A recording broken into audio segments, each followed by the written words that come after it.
नमस्कार. गोवन वार्ता लाईव्हच्या या विशेष कार्यक्रमात मी किशोर नाईक गावकर आपलं स्वागत करतो. आज एका वेगळ्या स्टोरी किंवा एक वेगळी कथा घेऊन आम्ही आपल्यासमोर आहोत. आम्ही आहोत काणकोण तालुक्यात पैंगीण पंचायत क्षेत्रात खावट ह्या गावात. आणि या खावट गावचं वैशिष्ट्य म्हणजे इथलं पुरातन श्री भगवती मंदिर. ज्या मंदिराची ओळख ही काणकोण तालुक्यालाच नव्हे तर संपूर्ण गोव्याला, म्हणजे इथं दृष्टीची विहीर म्हणून एक विहीर आहे.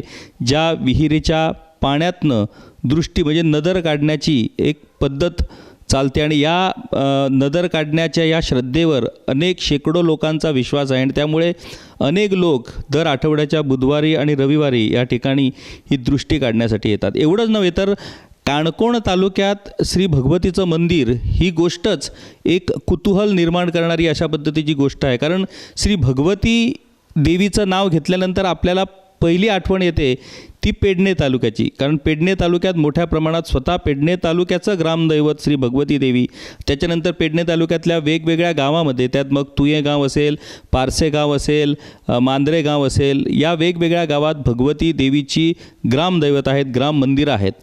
परंतु काणकोण तालुक्यात एका अडगळीतल्या गावात, खावट नामक गावात, एक पुरातन अशा पद्धतीचं भगवतीचं मंदिर असणं, याच्यातनं एक कुतूहलता निर्माण झाली आणि या कुतूहलतेच्या उत्सुकतेनं आम्ही आज या ठिकाणी दाखल झालेलो आहोत.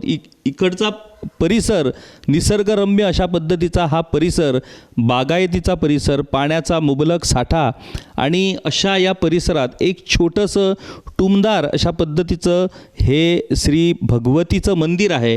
आणि या मंदिराच्या परिसरात एवढं प्रसन्नमय वातावरण आहे की कुणीही माणूस किंवा कुणीही भाविक जर इथे पोचला तर त्याच्या मनात किंवा शरीरात एक वेगळ्याच पद्धतीचा उत्साह हा निश्चितपणे पसरेल, याबद्दल कुणीही संशय घेण्याची गरज नाही. या मंदिराच्या समोर एक पुरातन तळी आहे आणि या तळीमध्ये बारमाही पाणी त्या तळीमध्ये असतं. त्या तळीच्याच पाण्यातनं आणि त्या ठिकाणी त्या तळीच्या बाजूला ती विहीर आहे, ज्या विहिरीच्या पाण्यातनं दृष्टी काढली जाते अशा पद्धतीची पद्धत या मंदिरात सुरू आहे. आपण पाहू शकता या मंदिराचा सुरुवातीचा हा जो एक पुरातन अशा पद्धतीचा जो मंडप आहे आणि त्या मंडपावरती हे मंदिर उभारण्यात आलेलं आहे. आणि या मंदिरामध्ये जी मूर्ती आपण पाहता ती मूर्ती जर आपण बघितली तर अत्यंत पुरातन अशा पद्धतीची ही श्री भगवती देवीची मूर्ती आपल्याला दिसून येते. या मंदिराच्या बाहेरच श्री गणेशाची ही पुरातन अशा पद्धतीची मूर्ती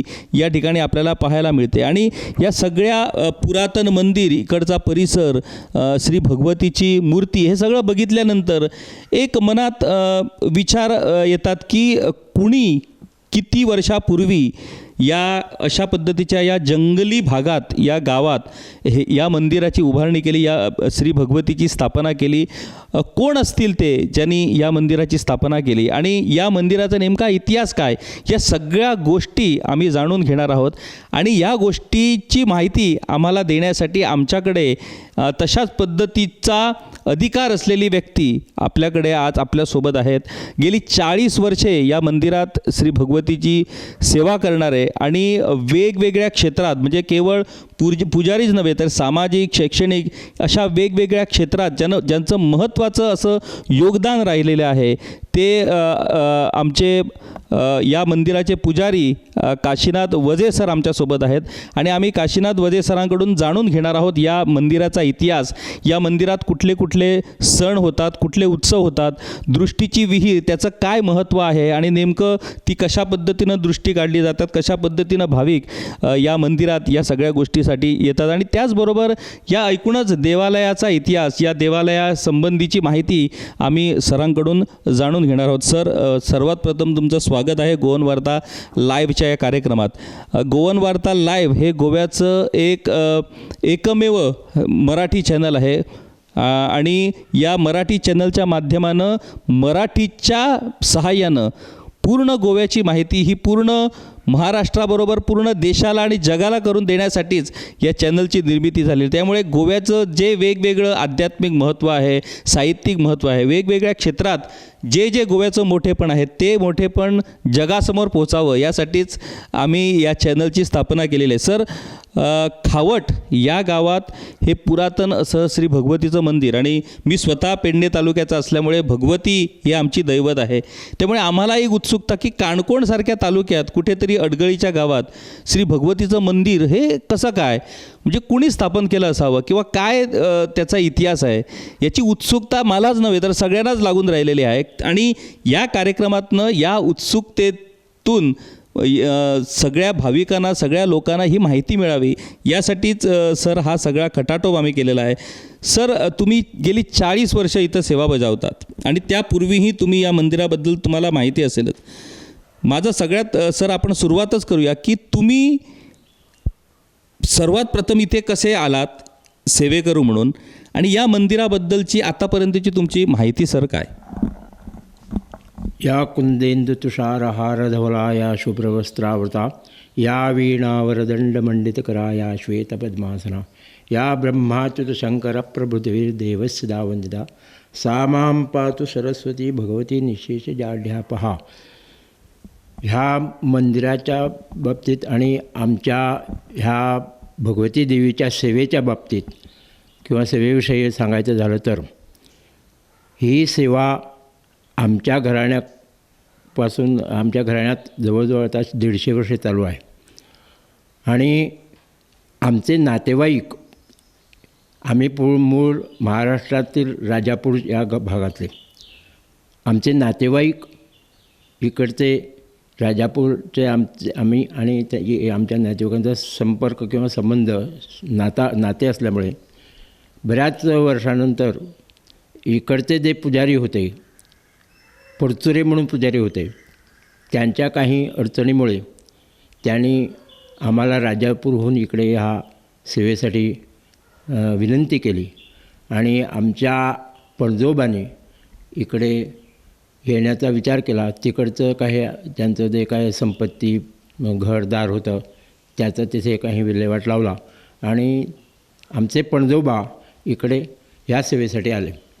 आणि ह्या सेवेसाठी आल्यानंतर आता त्यांच्यापासून आजपर्यंत आमच्या 4 पिढ्या ह्या भगवती देवीच्या सेवेसाठी रुजू आहेत. आणि माझ्या वडिलांनंतर आता माझ्या वडिलांचं दत्ताराम काशीनाथ वझे, माझं नाव काशीनाथ दत्ताराम वझे, आणि त्यापासून या सेवेशी आम्ही जोडलेले आहोत. आमच्या कुटुंबातले सगळे मिळून मिसळून या देवीची सेवा करतात.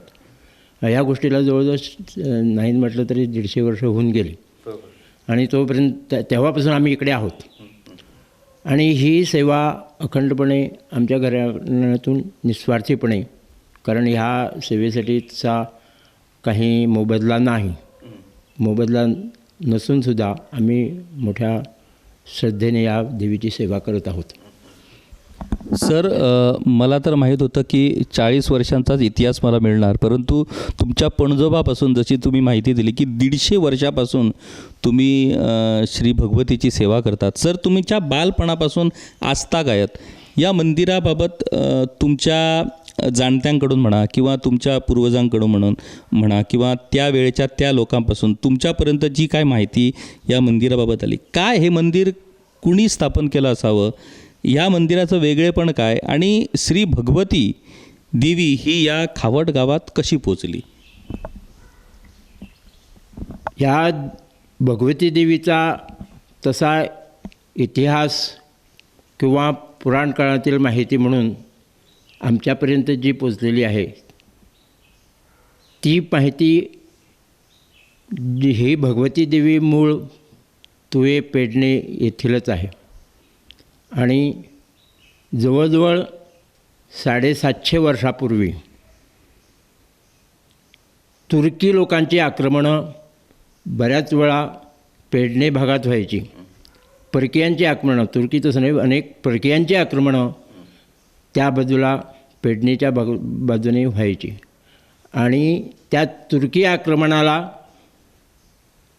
तोंड देणं शक्य नसल्यामुळे तरीसुद्धा विजयनगरचे साम्राज्य ही राजवट जी होती त्या राजवटीमध्ये हा भाग विजयनगरच्या साम्राज्यामध्ये येत होता आणि त्या विजयनगराच्या राजाच्या पदरी एक माधव मंत्री नावाचा एक मोठा अधिकारी आणि मोठा शूरवीर असा कर्तृत्व असलेला एक व्यक्ती पंडित त्यांच्या दरबारामध्ये किंवा त्यांच्या राजवटीत होता. आणि विजयनगराच्या राजाने त्या माधव मंत्री या अधिकाऱ्याकडे ती या पेडणेच्या एकंदर या व्यवस्थेची व्यवस्था त्यांच्याकडे सोपवली होती. आणि त्याच्यानंतर त्या माधव मंत्र्याने त्या तुर्की म्हणजे प्रामुख्याने तुर्की लोकांची आक्रमणं तिथे झेलावी लागली आणि त्या तुर्की लोकांच्या आक्रमणाला तोंड देऊन किंवा त्यांचा पराभव करून तिकडच्या देवदेवतांची सुरक्षा किंवा तिकडच्या एकंदर देवांच्या संदर्भातल्या काही गोष्टी किंवा त्याला जोडून असलेल्या काही स्थानिक लोकांच्या मदतीने किंवा त्यांना त्यांच्या मनाप्रमाणे त्यांना त्यांच्या देवीचं रक्षण करण्यासाठी म्हणून त्या देवीचे जे काही महाजन होते आणि तिकडचे काही जे ब्राह्मण होते त्यांना त्या माधव मंत्री ह्या अधिकाऱ्याने त्यांची व्यवस्था इकडे करण्याचा बेत केला आणि जवळजवळ 750 वर्षापूर्वी त्या देवीची इकडे आगमन झालं आणि त्याच दरम्यान त्यांच्या माध्यमातून इथे ह्या देवीची स्थापना झाली. सर, खावट या गावाची म्हणजे खावट हा गाव पैंगीण पंचायत क्षेत्रात येतो. आता या गावाची रचना कशी आहे, म्हणजे या गावात कोण लोक वास्तव करतात, या देवीचे किंवा या देवालयाचे महाजन म्हणून कुठले लोक आहेत आणि कुठल्या लोकांना या देवीच्या सेवेचा अधिकार आहे. म्हणजे जसं आपल्याकडे आमच्या गावात महाजन सेवेकरी अशा पद्धतीची रचना आहे, तशी या देवालयाला रचना आहे काय, किंवा कुठले लोक हे या देवीचे महाजन किंवा मुख्य सेवेकरी अशा पद्धतीचं त्यांचं योगदान आहे. कालांतराने ह्या देवीची स्थापना झाल्यानंतर महाजन म्हणून ह्या देवीचे काही भाविक त्या देवीच्या बरोबरच आलेले होते आणि 750 वर्षापूर्वीचा काळ म्हटल्यानंतर सारस्वत समाजातील ह्या व्यक्ती होत्या आणि सारस्वत समाजातलेच महाजन ह्या देवीशी जोडलेले आहेत. इकडे आल्यानंतर ह्या देवीची स्थापना झाल्यानंतर इथे परशुराम मंदिर म्हणून जो काही मुख्य आमच्या देवस्थानातला एक देवस्थान आहे आणि हे मुख्य देवस्थान जे आहे ह्या देवस्थानात त्यावेळी सगळी देवस्थानं जोडलेली होती काय माहीत नाही मला, परंतु एखाद्या वेळी पेडणे महाराजातून आल्यानंतर देवीशी जोडलेले जे महाजन होते त्या महाजनाने परशुराम देवस्थान ह्या देवस्थानाशी जोडून घेऊन त्या देवस्थानाचाच एक भाग ह्या देवी भगवतीचा असा मानला गेला आणि त्याच्यानंतर मग ह्या देवीशी ह्या परशुराम देवस्थानाशी जोडून ह्या सारस्वताने बाकीचे जे स्थानिक इथले सारस्वत होते त्यांच्याशी जोडून घेऊन तेच ह्या देवस्थानाचे चालक म्हणजे संस्था म्हणून चालवणारे असे झाले आणि त्याला जोडून मग या देवस्थान परशुराम पंचग्राम देवस्थान ही जी काही देवळं आहेत ह्या देवळाचा समूह आहे आणि हा समूह आहे तो वेताळ आदिपुरुष, नवदुर्गा, परशुराम आदिपुरुष असे अनेक देव आणि त्याला जोडून मग हे बारीक बारीक देवस्थानं, लक्ष्मीनारायण देवालय, ही भगवती देवी, सातेरी देवी अशी अनेक देवस्थानं त्याला जोडून एक परशुराम पंचग्राम देवस्थान ह्या पद्धतीने ह्या देवस्थानाचा कारभार सगळीकडे चालतो. आणि इथे ह्या देवस्थानाच्या बाबतीत विचार केला तर जे सारस्वत लोक आहेत महाजन म्हणून त्यांचाच इथे व्यवस्था आणि त्यांची कमिटी त्यांचीच आहे आणि ही कमिटी आहे ती त्यांना अधिकार इथे देवस्थानामध्ये पूजेसाठी आहे. पण पूजेसाठी अधिकार असला तरी बाकीचे सगळे लोक ह्या आमच्या परशुराम पंचग्राम देवस्थानात जोडलेले आहेत. वेगवेगळे उत्सव होतात. इथे गड्यांची जत्रा होते.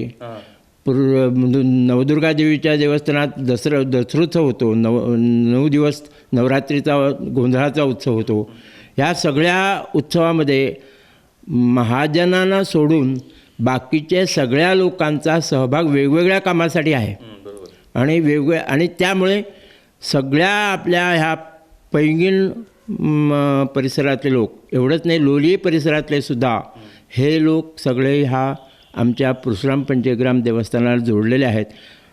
त्यांना देवीचा प्रत्यक्ष किंवा ह्या देवस्थानच्या देवाजवळ जाऊन पूजा करायचा अधिकार जरी नसला तरीसुद्धा बाकीच्या अनेक कामासाठी बाकीच्या या सगळ्या समाजातले लोक ह्या आमच्या देवस्थानाला जोडलेले आहेत. आणि ते उत्सव असल्यानंतर सगळे लोक एकत्र येऊन ह्या सगळ्या देवस्थानांचे उत्सव करतात आणि मोठ्या उमेदीने हे उत्सव होतात. सर, प्रामुख्याने या भगवती मंदिरात मोठा उत्सव हा कुठला साजरा केला जातो, कशा पद्धतीनं साजरा केला जातो आणि त्या उत्सवाला भाविकांचा किंवा लोकांचा कसा प्रतिसाद मिळतो? भगवती देवीच्या माध्यमातून भगवती देवीचा विचार जर केला तर भगवती देवी ही आमच्या मुख्य परशुराम देवस्थानाला जोडून असल्यामुळे परशुराम संस्थानाच्या वतीने काही म्हणजे एकंदरच देवस्थान किंवा पंचग्राम समिती म्हणून जे काही उत्सव होतात त्यांच्या म्हणजे आमच्या देवस्थानाच्या माध्यमातून एकच उत्सव कार्तिक महिन्यात पौर्णिमेनंतर होतो. देवस्थानाच्या बाबतीत होतो तो. आणि भगवती देवी म्हणून खावट या भागात भगवतीचं जे स्थान आहे, खावट या भागात भगवतीचे स्थान आहे, त्या भागामध्ये आम्ही आमच्या खावट भागातले सगळे लोक वार्षिक उत्सव कार्तिक महिन्याच्या प्रतिपदेपासून सप्तमीपर्यंत 7 दिवस भजनी सप्ताह करतो. ह्यात फक्त आम्ही आमच्या खावट गावचे लोक तेवढे जबाबदारीने हा उत्सव साजरे करतो. देवस्थानचा त्यात सहभाग असतो पण प्रत्यक्षात सगळी जबाबदारी आमचीच असते. आणि शेवटच्या दिवशी एक मोठा कार्यक्रम वेगवेगळ्या कोणतरी गायन करणारे, कीर्तन करणारे किंवा मोठे भजनी कलाकार असे आणून आम्ही 7व्या दिवशी शेवटच्या दिवशी मोठा उत्सव करतो. हा आमच्या भगवती देवस्थानाच्या बाबतीत वार्षिक कार्यक्रम 7 दिवस चालतो. हा आमचा ह्या भगवती देवीच्या स्थानातला वार्षिक मोठा कार्यक्रम आहे. त्याच्यानंतर मध्ये कार्यक्रम असतात. होळीला कार्यक्रम असतो पण ते लहान असतात. चैत्र पौर्णिमेला देवीचा वार्षिक उत्सव आहे पण ते लहान कार्यक्रम असतात. पण प्रामुख्याने कार्तिक महिन्याच्या प्रतिपदेपासून सप्तमीपर्यंत चालणारा हा उत्सव इथे मोठ्या संख्येने उपस्थित, म्हणजे फक्त आमच्या खावट भागातलेच लोक नाही तर पैंगीण लोली ह्या भागातले सुद्धा लोक एकत्र येऊन हा उत्सव साजरा केला जातो. सर, इथं भगवतीची पुरातन मूर्ती आहे, श्री गणेशाची मूर्ती आहे. या ठिकाणी प्रसाद वगैरे लावण्याची परंपरा किंवा पद्धत या ठिकाणी या मंदिरात आहे का? आमच्या ह्या परशुराम पंचग्राम देवस्थानाच्या वतीने प्रसाद लावण्याचे जे स्थान आहे, ह्या सगळ्या आमच्या देवस्थानाच्या माध्यमातून प्रामुख्याने प्रसाद घेण्याचा किंवा देवीचा कौल घेण्याचा जो काही शास्त्र आहे, काही विधी आहे, तो मुख्य देवस्थान परशुराम देवस्थान या इथेच चालतो. आणि दुसरा प्रसाद घेण्याचं स्थान आहे ते वेताळ देव, महालवाडा इथे वेताळ देवस्थान आहे. तिथे मोठी गड्याची जत्रा वगैरे भरते, तिथे प्रसाद घेण्याचं स्थान आहे. आणि दुसरं स्थान आहे ते परशुराम देव मुख्य मंदिर जे आहे त्या मंदिरात चालतो. आणखी कुठल्याही देवस्थानात प्रसाद घेण्याचा असा विधी चालत नाही. सर, या खावट या ठिकाणच्या या भगवती मंदिराची एक वेगळी ओळख आणि जी ओळख प्रामुख्याने त्या ओळखीमुळेच लोक जास्त करून या मंदिराला भेट देतात ते म्हणजे दृष्टीची विहीर. हा दृष्टीची विहीर हा जो एक प्रकार आहे किंवा जी पद्धत आहे, परंपरा आहे, शास्त्र आहे, ज्याला आपण शास्त्र म्हणू, कारण त्याच्यातनं लोकांना एक वेगळी अनुभूती मिळते. म्हणूनच तर लोक प्रामुख्याने याच्यावरती विश्वास ठेवून या ठिकाणी येतात. सर तुम्ही आता 150 वर्षाचे तुमचा संबंध, तुमच्या कुटुंबियाचा संबंध या मंदिराशी तुम्ही सांगितलात. ही जी पद्धत आहे दृष्टीची विहीर किंवा हा जो प्रकार आहे, हा जो विधी आहे, तो सुरुवातीपासून सुरू आहे की तो मध्यंतरी सुरू झाला, आणि काय त्याचं वेगळं वैशिष्ट्य आहे या दृष्टीच्या विहिरीचं, आणि कशा पद्धतीनं ती पद्धत किंवा तो विधी पार पडला जातो? आमच्या या भगवती देवीच्या स्थानामध्ये हे स्थान जे आहे, हे स्थान तुम्ही सुरुवातीला निवेदन केलं की हे स्थान आहे ते एक माणसाचं मन प्रसन्न करणारं आहे. आणि ह्या स्थानाचा विचार जर केला तर दृष्टीच्या पाण्यासाठी किंवा दृष्टीचं पाणी म्हणून आम्ही जे घालतो किंवा दृष्टीचं पाणी जे चालू आहे हे देवीच्या कृपेने चालू आहे. आमचा फक्त त्या काम करण्याचा भाग आहे. देवीची कृपा, देवी ह्या सगळ्या दृष्टीच्या पाण्याच्या संदर्भात जो काही एक लोकांना उपयोगी पडणारा विधी हा देवीच्या कृपेने चालतो. आम्ही त्याला निमित्त मात्र आहोत. पण एक साधारणपणे ह्या दृष्टीच्या पाण्याच्या संदर्भात माझ्या मताप्रमाणे सकाळची जी 5 वाजताची वेळ आहे, ही वेळ एवढी माणसाच्या सगळ्या आरोग्यासाठी किंवा सगळ्या एकंदर वातावरणातील अनेक चांगल्या वायूंचं जे मिश्रण आहे त्याचाही उपयोग ह्या माणसाच्या शरीरावर किंवा माणसाला ह्या वातावरणात मिळतो. आणि त्याचबरोबर ह्या आमच्या विहिरीचं जे विहिरीचं म्हटलं ते ह्या विहिरीच्या पाण्याला वेगळा औषधी गुण आहे. आणि वेगळा औषधी गुण जो आहे तो वेगळा औषधी गुण आहे त्याचाही परिणाम ह्या दृष्टीच्या पाण्याच्या माध्यमातून होत असतो. आता हे दृष्टीचं पाणी केव्हा सुरू झालं ह्याच्या बाबतीत मीही अनभिज्ञ आहे. कारण देवी ज्या ठिकाणाहून इकडे आली, पेडणेतली तुवे गावातून देवी इकडे आल्यानंतर ती येताना इथल्या काही गोष्टी दृष्टीच्या पाण्याच्या संदर्भात दृष्टांत होऊन उभ्या झाल्या की तिकडे चालू होत्या त्या इथे परत चालू केल्या. ह्याचा मला माझ्या मते माहिती नाही. आणि जवळजवळ आमच्या अनेक लोकांना याच्या संदर्भात आम्हालाही कुतूहल म्हणून आम्ही काही लोकांना विचारलं तर त्यांच्याही माहितीत हा दृष्टीच्या पाण्यासाठी वेगळेपणा काय आहे, दृष्टीचं पाणी म्हणजे कसं सुरू झालं, दृष्टीच्या पाण्यासंदर्भात काय आख्यायिका किंवा काय गोष्टी घडल्या आणि त्याच्यामुळे ह्या गोष्टी सुरू झाल्या, याच्या संदर्भात इथल्यासुद्धा बऱ्याचशा लोकांना याची माहिती नाही. तशीच मलाही माहिती नाही. फक्त मी आता तुम्हाला सुरुवातीला जे सांगितलं ह्या दृष्टीच्या पाण्याच्या संदर्भात जो काही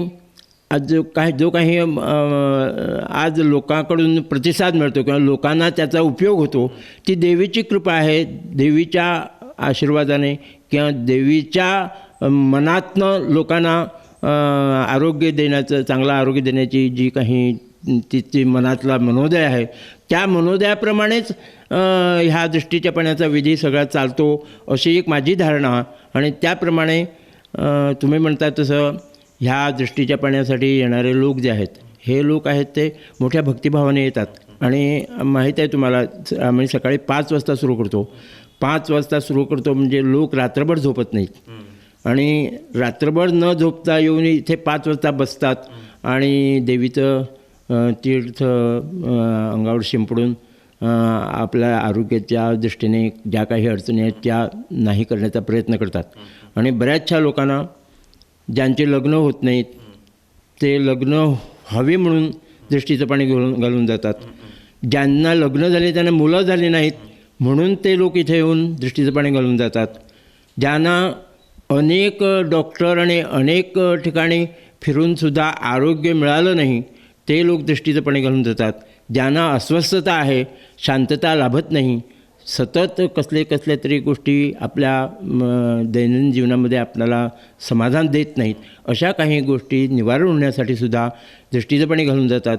त्याचप्रमाणे अंगावर वेगवेगळ्या प्रकारच्या आजारांच्या ज्या काही व्याधी होतात, शरीर काही व्याधी, शरीराचे त्रास, शरीरातील पुटकुळ्या किंवा शरीरामध्ये होणाऱ्या अनेक त्रास ह्याच्यासाठी सुद्धा इथे एक शरीर म्हणजे आपली शरीरातली व्याधी नाही व्हावी आणि शरीरावरची सुद्धा व्याधी नाही व्हावी म्हणून ह्या दृष्टीच्या पाण्यासाठी लोक येऊन ह्या काही गोष्टी त्यांना फायदा होतो त्याचा, त्यांचा उपयोग होतो, ते चांगले होतात, मानसिक स्थिती सुधारते, ज्यांची लग्न होत नाही ते लग्न होतात, मुलं झाली नाहीत त्यांना मुलं होतात. अशा प्रकारच्या अनेक व्याधी ह्या आमच्या ह्या दृष्टीच्या पाण्यातून लोकांना मिळालेल्या आहेत. आणि तुम्हाला सांगितलं की इथे आम्ही 5 वाजता येतो, पण त्याच्या आधी लोकांची इथे रेग लागलेली असते. आणि हा जो काही एक लोकांना मिळालेला फायदा किंवा लोकांना त्याच्यापासून झालेला उपयोग हा देवीच्या कृपेने झालेला आहे आणि देवीची कृपा त्यांच्यावर होते आणि त्या माध्यमातून या सगळ्या गोष्टी घडतात. सर, तुम्ही दृष्टीची माहिती दिलीच. आपण बाहेर जाऊनही कशा पद्धतीने तो विधी पार पाडला जातो तेही समजून घेऊया. पण माझा एक शेवटचा प्रश्न, गेली 40 वर्ष तुम्ही स्वतः या ठिकाणी सेवा बजावत आहात, सेवा देत आहात आणि त्यापूर्वी 150 वर्ष म्हणजे तुमचे वडील, तुमचे आजोबा पणजोबापासून तुम्ही या मंदिराशी संलग्नित आहात. सर, गेल्या 40 वर्षात एक या देवीचे पुजारी, आणि पुजारी म्हणण्यापेक्षा तुम्ही निस्वार्थी हेतूनं या देवीची सेवा करतायत, या मंदिराची सेवा करतायत. गेल्या 40 वर्षांचा तुमचा अनुभव या देवीसंबंधी किंवा या मंदिरासंबंधी, किंवा अशी काय अनुभूती तुम्हाला या 40 वर्षात मिळाली की काहीतरी या स्थानाला काहीतरी एक वेगळेपण आहे किंवा या स्थानाला एक वेगळी अध्यात्मिक शक्ती आहे, अशा पद्धतीची प्रचिती देणारा तुमचा काही अनुभव किंवा तुम्हाला आलेली अनुभूती याबद्दल तुम्ही काही सांगू शकता का? 40 वर्षात ह्या देवीच्या माध्यमातून आमची जी सेवा चाललेली आहे ती 40 वर्षात अविरत चाललेली आहे. मुख्य सांगायचं म्हणजे ह्या देवीची सेवा आम्ही निस्वार्थीपणे करतोच. निस्वार्थीपपणे करतो असं म्हणण्यापेक्षा माझ्या मताप्रमाणे आम्ही ब्राह्मण कुटुंबात जन्मात आलेले लोक आणि ब्राह्मण कुटुंबात जन्माला किंवा ब्राह्मण समाजात असल्यामुळे एक आमची अशी धारणा आहे की ब्राह्मण लोकांना कुठल्याही धार्मिक विधीबाबतीत धार्मिक कार्याबद्दल कंटाळा असू नये आणि धार्मिक कार्याबद्दल कधीच त्यांनी संतापू नये किंवा त्याच्याबद्दल चीड येऊ नये, त्याच्याबद्दल राग करू नये किंवा धार्मिक गोष्टी करताना त्या माणसाने नेहमी शांत असावे की ती धार्मिक गोष्ट आवडीने भक्तीने करावी. त्या पद्धतीनेच आमच्या देवीच्या सेवेचा काम चालू आहे. आणि देवीच्या सेवेचं काम आहे ते आम्ही काम आहे असं म्हणतच नाही, तर आम्हाला अंगीभूत ज्या समाजात आम्ही जन्माला आलेलो आहोत त्या जन्माला आलेल्या आमच्या समाजात ज्या कुटुंबात किंवा ज्या पद्धतीनं आम्हाला जगणं परंपरेनेच घालून दिलं किंवा निसर्गानेच घालून दिलेलं आहे तो भाग आम्ही खूप मानतो. आणि देवीची सेवा असं म्हणत नाही, तर ते आमचंच काम आहे. आम्ही आमच्याशिवाय दुसऱ्याने करायचं नाही किंवा आम्ही ते केलंच पाहिजे आणि त्यात मी केलं असं म्हणायचं नाही, तर ते आमचं काम जसं जेवण घेतो तसं ते देवीचंही काम आम्ही किंवा कुठल्याही देवाचं काम करायला पाहिजे ह्या भावनेनं आम्ही 40 वर्ष या देवीची सेवा केलेली आहे. सेवा केलेली आहे असं म्हणण्यापेक्षा आमचंच काम आहे म्हणून केलं आहे. आम्ही जो वेगळा भाग मानत नाही आणि काही मिळालं नाही मिळालं याचाही आम्ही विचार त्याच्याबद्दल करत नाही. आमचं करायचंच काम आहे ते. आणि त्याचबरोबर एक 40 वर्षात अनुभूती म्हणा तर ह्या देवीच्या माध्यमातून आमच्या कुटुंबातला तरी निदान, आमच्या कुटुंबात आमची गुरंवासरं, आमची शेतीबाती, आमचं कुटुंब आम्ही अव्याहतपणे निरोगी, मनात जे आमच्या येईल म्हणजे मनात जे आम्हाला पाहिजे, जे इच्छित प्राप्त होण्यासाठी आम्हाला कुठल्याही अडचणी आल्या नाहीत. चांगलं आरोग्य मिळालेलं आहे. आमच्या गोठ्यात गुरं निरोगी आहेत. गुरं जी आहेत त्यांची वृद्धी होते. त्यांचा सांभाळ चांगल्या पद्धतीने आम्ही करतो. त्यांना निरामय आरोग्य आहे. आमच्या कुटुंबाला निरामय आरोग्य आहे. आणि ज्या गोष्टी आम्हाला आवश्यक ज्या आहेत, ज्या आम्ही जीवन जगण्यासाठी आनंदी जीवन जगण्यासाठी ज्या गोष्टी आवश्यक त्या सगळ्या गोष्टी आम्हाला ह्या देवीच्या कृपेने निर्विघ्नपणे आरोग्य चांगलं आहे, नोकरीधंदा व्यवसाय चांगला आहे, पैसा अडका चांगला आहे आणि मनात समाधान आहे, कुटुंबात आनंद आहे. ह्या सगळ्या गोष्टी आम्हाला या देवीच्या माध्यमातून मिळाल्या असं आम्ही मानतो. तसंच तुम्ही बाकीच्या काही गोष्टी जर बघायला जाल तर अनेक गोष्टी अशा आहेत की एकदा अशी एक घटना घडली की या बाजूला इकडे रस्ता नव्हता आधी, वाटेने यावं लागत होतं. सगळीकडे वारा पाऊस पडझड झाली होती आणि लाईट गेले होते, पण लाईटचे खांबे उधळून पडले होते. सगळीकडे वाट एकदम झाडांनी भरली होती. लाईटचे खांबे पडले होते, तारा पडलेल्या होत्या आणि ह्या सगळ्या तारा पडलेल्या होत्या. त्यात सकाळी तुम्हाला सांगितलं 5 वाजता दृष्टीच्या पाण्याला लोक येतात. आता दृष्टीच्या पाण्याला लोक येतात म्हटल्यानंतर ह्या दृष्टीच्या पाण्याला लोक जे येणारे होते त्याच वेळी ते लोक येत होते. थोडे इकडे पोचलेले होते, थोडे तिकडे बाजूला होते, थोडे मध्ये होते आणि हे सगळे लोक त्या एवढ्या अडचणीत, विजेच्या तारा पडलेल्या होत्या, झाडं पडलेली होती, काळोख होता, तरी पण हे सगळे लोक अर्धे इथे पोचलेले, अर्धे त्या बाजूला असले, अर्धे मध्ये. आम्ही यायला आम्हाला धाडस झालं नाही, आम्ही बाजून आलो. पण आश्चर्याची गोष्ट अशी, ते सगळे लोक सुखरूपपणे इथे ह्या जागेवर येऊन पोचले, त्यांना काहीही झालं नाही. ही घटना माझ्या दृष्टीने मला खूप भावली. म्हणजे देवीचीच कृपा. मला धडधड झालं, हे लोक पोचले कसे. विजेच्या तारा पडलेल्या आहेत, सगळीकडे झुडपं आहेत, अंधार आहे आणि या सगळ्या लोकांना सुरक्षितपणे या देवीने या जागेवर आणून पोचवलं आणि काही त्यांना झालं नाही. मी समाधानी, म्हणजे खूप समाधान झालं, खूप मला हायसं वाटलं. आणि ही घटना मला ह्या देवीच्या माध्यमातून, ही देवी कोणालाही कुणाचंही वाईट करत नाही किंवा कुणालाही त्रासात टाकत नाही, कुणालाही वाईट गोष्टी करू देत नाही किंवा होत नाही तिच्या कृपेने, हे मला त्यावेळी दिसून आलं. आणि मी खूप धक्कादायक बातमी, म्हणजे धक्कादायक मला ही घटना दिसली. खावट या ठिकाणी श्री भगवती मंदिराच्या दारातच हा परिसर आहे आणि ही विहीर जी तुम्ही पाहता, ही विहीर, ज्या विहिरीमध्ये दृष्टीचं पाणी या विहिरीमध्ये आहे आणि या विहिरीला टेकूनच या ठिकाणी पुरातन अशा पद्धतीचा तलावही आपल्याला दिसून येतो. आम्ही वजे सरांकडून जाणून घेणार आहोत की या विहिरीचा जो विधी पार पाडतो, दर आठवड्याच्या बुधवारी आणि रविवारी सकाळी 5 ते 7 पर्यंत हा विधी चालतो. म्हणजे तुम्ही विचार करा की सकाळी 5 वाजता मोठ्या प्रमाणात शेकडो लोक हे या ठिकाणी या मंदिराला भेट देत असतात आणि हा विधी हा पार पाडला जातो. सर, या विहिरीचं महत्त्व काय आहे, हे विहीर काय आहे आणि मग तुम्ही ते दृष्टीचं पाणी म्हणतात, तो विधी कसा चालतो, इथून पाणी काढल्यानंतर मग कसा काय चालतो आणि कशा पद्धतीनं ही दृष्टी काढली जाते?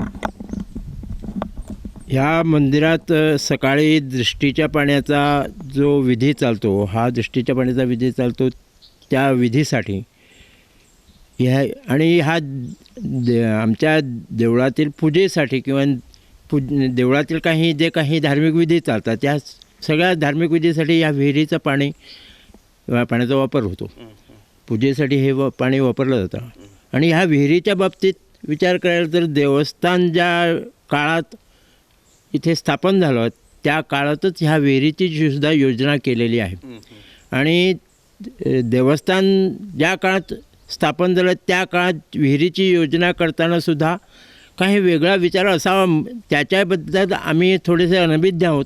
पण ज्या पद्धतीने ह्या विहिरीची रचना आहे, ह्या विहिरीची जी काही योजना आहे, ही योजना आहे, त्या विहिरीच्या योजनेचा विचार केला तर अशी काही असा एक अंदाज येतो की ह्या विहिरीच्या पाण्याच्या संदर्भात एक औषधी गुण आणि पवित्र असं पाणी, आम्ही देवाला आंघोळ घातल्यानंतर किंवा अभिषेक केल्यानंतर अभिषेक झालेलं पाणी, अभिषेक केलेलं पाणी दुसऱ्या दिवशी दृष्टीच्या पाण्यासाठी वापरतो.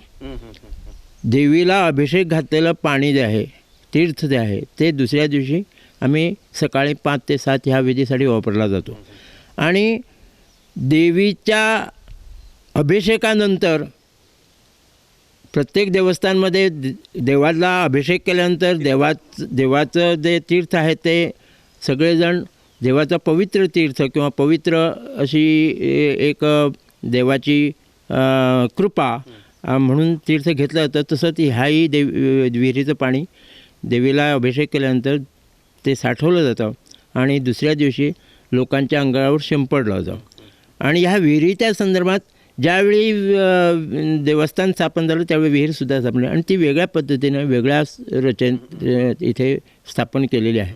आणि ह्या समोर जी तळी दिसते त्या तळीलाही एक महत्त्व आहे. दृष्टीचं पाणी घालून झाल्यानंतर दृष्टीचं पाणी घातलेले लोक या तळीमध्ये जातात आणि तळीचं पाणी पायावर अंगावर सगळीकडे शिंपडतात आणि नंतर देवीकडे जाऊन सांगणं करून घेतात. इथे देवीच्या तळीचं जे पाणी आहे ते अंगावर शिंपडायचं आणि आत जायचं, त्याच्याशिवाय आत जायचं नाही असं शास्त्र आहे. दृष्टीचं पाणी घालायचं, देवीच्या तळीचं पाणी पायावर अंगावर शिंपडून घ्यायचं आणि देवळात जाऊन देवीला काही अंगवण आणले ती द्यायची, देवीकडे सांगणं करून घ्यायचं, असा हा विधी इथे चालतो. आणि ह्या तळीच्या पाण्याला एक वेगळं वैशिष्ट्य आहे आणि ह्या विहिरीच्या पाण्याला हे वेगळं वैशिष्ट्य आहे. थोडासा औषधी गुण आहे असंही म्हणायला काही हरकत नाही. आणि त्यामुळे ह्या पाण्याच्या संदर्भात किंवा हे दृष्टीच्या पाण्याच्या संदर्भात वेगळेपण इथे आहे आणि त्याचा फायदा किंवा त्याचा उपयोग सगळ्या आलेल्या भक्तांना होतो. सर, इथं या विहिरीचं पाणी काढून तुम्ही अभिषेक करता. अभिषेक केल्यानंतर दुसऱ्या दिवशी त्या पाण्याचा उपयोग हा दृष्टीसाठी केला जातो. या तळीत लोक हातपाय धुतात आणि मगच मंदिरामध्ये प्रवेश करतात. आता या ठिकाणी सर हा जो चौथरा जो उभारण्यात आलेला आहे, या चौथऱ्याचा उपयोग कसा काय केला जातो आणि हे स्थान जे आहे ह्या स्थानात नेमकं काय विधी आणि कशा पद्धतीनं विधी पार पाडला जातो? आता सध्या आमच्या समोर जो दृष्टीच्या पाण्यासाठी बसण्यासाठी चौथरा केलेला आहे, हा चौथरा केलेला आहे तो हल्ली केलेला आहे. पण दृष्टीचं पाणी घालण्याचा विधी जो पूर्वापार चालत आलेला होता, इथे समोर ओहोळ आहे. ह्या ओहोळाच्या त्या बाजूला जंगलातच थोडासा भाग म्हणजे थोडंसं झाडं झुडपं आणि जिथे कोणाची वहिवाट नाही, जो कोण जिथे कोणी जात नाही अशा जागेवर 2 दगड होते आणि ते 2 दगड होते ते त्या 2 दगडावर दृष्टीचं पाणी घातलं जायचं. आणि त्या 2 दगडावर ते दृष्टीचं पाणी घातलं जायचं. त्या 2 दगडाच्या बाबतीत काय गोष्ट आहे तर आमच्या समाजामध्ये मगाशी आपण बोललो की सगळ्या समाजाला समाविष्ट करून घेण्याची ह्या आमच्या सगळ्या देवस्थानांच्या बाबतीत जी काही पूर्वापासून चाललेली पद्धत आहे, तिथेसुद्धा दृष्टीच्या पाण्यासाठी अन्य धर्मीय जे लोक येतात त्या अन्य धर्मियासाठी 1 दगड आणि हिंदू धर्मियासाठी 1 दगड अशा प्रकारच्या 2 दगडांची योजना होती. आणि त्या 2 दगडांची योजना असल्यामुळे अन्य धर्मियांना एका दगडावर, हिंदू लोकांना एका दगडावर अशा प्रकारची योजना करून त्या ठिकाणी आधी दृष्टीचं पाणी घालायचं. पण कालांतराने काही गोष्टी तुम्ही मगाशी म्हटलं ते बदलतात. तशा कालांतराने कोणाला माहिती नाही किंवा माहिती असेल नसेल पण ते दगडच फोडून टाकलं कोणी आणि दगड फोडून टाकल्यानंतर त्यातला दगडाचे भाग जे आहेत ते आणून आम्ही इथे ते बसवलं आणि ते दगड बसवून त्याच्यावर मग थोडंसं आणखी उंची आणून अशा प्रकारचा भाग हा म्हणजे चौथरा तयार केला आणि एक शेडही बांधून घेतली. पावसात वगैरे लोकांना किंवा थंडीच्या दिवसात मोठा सकाळ नाही म्हटलं पावसाच्या दिवसात लोकांना पावसातच दृष्टीचं पाणी घालायची पाळी यायची म्हणून हा थोडासा भाग असा करून घेतलेला आहे. आणि दृष्टीचं पाणी हे घालताना दृष्टीचं पाणी घालायच्या दिवशी किंवा दृष्टीचं पाणी घालायला येताना घरून आंघोळ करून यायला पाहिजे असं नाही. इथे येऊन दृष्टीचं पाणी घालायचं, तळीतलं पाणी शिंपडून घ्यायचं, देवाला सांगणं करायचं आणि घरी जाऊन आंघोळ करायची आणि मग चहा आणि आहार घ्यायचा. लहान मुलं असतील तर त्यांना दूध द्यायचं असेल सुद्धा दृष्टीचे पाणी घालून गेल्यानंतर आंघोळ करायची आणि त्याच्यानंतर त्यांना दूध द्यायचं. असा या विधीनंतर नियम पाळायचा भाग आहे. आणि दृष्टीच्या पाण्याच्या बाबतीत आणखी एक गोष्टीची आहे. आम्ही सकाळी दृष्टीचं पाणी 5 वाजता सुरू करतो. त्याला एक मंत्र आहे आणि तो मंत्र म्हणायचा आणि लोकांच्या अंगावर पाणी शिंपडायचं आणि तो मंत्र म्हटल्यानंतर मग लोकांनी देवाकडे सांगणं करायचं, घरी जायचं, हा भाग आहे. आणि त्याच्या इथे आणखी एक पद्धत आहे, 3 वेळा दृष्टीचं पाणी घालायचं असा एक भाग आहे. 3 वेळा दृष्टीचं पाणी घालायचं म्हणजे काय करायचं तर रविवार आणि बुधवार असे 2 वारी आम्ही दृष्टीचं पाणी घालतो किंवा इथे घालायची पद्धत आहे. आणि ह्या 2 दिवसात दृष्टीचं पाणी घालायचं जे आहे त्यात दृष्टीचं पाणी घालायचं तर 3 वेळा घालायचं असा त्याला नियम आहे. आणि 3 वेळा घालायचं असेल तर त्यांनी ज्या वारी दृष्टीचं पाणी सुरू केलं, बुधवारी सुरू केलं तर बुधवार, रविवार आणि परत बुधवार असे सलग 3 वार त्यांनी दृष्टीचं पाणी घालायचं. म्हणजे त्या दृष्टीच्या पाण्याच्या संदर्भातला जो गुण आहे, जे त्याच्यापासून जो फायदा आहे तो 3 वाराचं दृष्टीचं पाणी घातल्यानंतर त्याला व्यवस्थितपणे मिळतो असा समज आहे. आणि तसा दृष्टीच्या पाणी 3 वारी घालून जायचा लोकांचा समज तो लोक करतात, सलग दृष्टीचं पाणी घालून जातात. पण 3 वेळा घालायचं तर ते 3 वेळा घालताना वार चुकवायचा नाही. रविवारी घातलं असेल बुधवार रविवार करायचा किंवा बुधवारी घातलं तर रविवार बुधवार करायचा. वार चुकवला तर ते 3 वेळा दृष्टीचं पाणी घातलं असं होत नाही. मग काही लोक काय करतात, परत नव्यानं सुरू करावं. लोक काय करतात, मध्ये एक घालतात, मग महिन्यानं येतात आणि मग म्हणतात 3 वेळा घातला. 3 वेळा घातला म्हणजे तसं होत नाही. तर 3 वेळा घालायचं तर ते न चुकता सलग 3 वेळा घालायचं. आणि अशा पद्धतीने ह्या दृष्टीच्या पाण्याचा विधी हा चालतो. आणि तो विधी चालतो तो लोक श्रद्धेने त्याच्याकडे आकर्षित आहेत, लोक येतात. देवाची कृपा आहे. सर, तुम्ही आताच एक माहिती तुम्ही बोलता एक उल्लेख केला की इतर धर्मीयही लोक या ठिकाणी मोठ्या प्रमाणात येतात. आताच्या तुम्ही स्वतः जेव्हा हा विधी पार पडता, इतर धर्मीय लोकांचं प्रमाण किती असतं आणि सगळ्या धर्मीयाच्या लोकांना या ठिकाणी या दृष्टीचा पाण्याचा लाभ घेता येतो का? सगळ्या धर्मीयाच्या लोकांना या दृष्टीच्या पाण्याचा लाभ घेता येतो. हे वेगळेपण इथे आहे. यालाच म्हणजे भारतीयत्व जर आपण कशाला म्हणतो तर ह्याला म्हणतो. आपण कितीही जरी स्वतःची विभागणी वेगवेगळ्या जाती धर्मात, वेगवेगळ्या पंथात, भाषात, रंगात, वर्णात केली तरीही आपला धर्म हा हे वेगळेपण मानत नाही.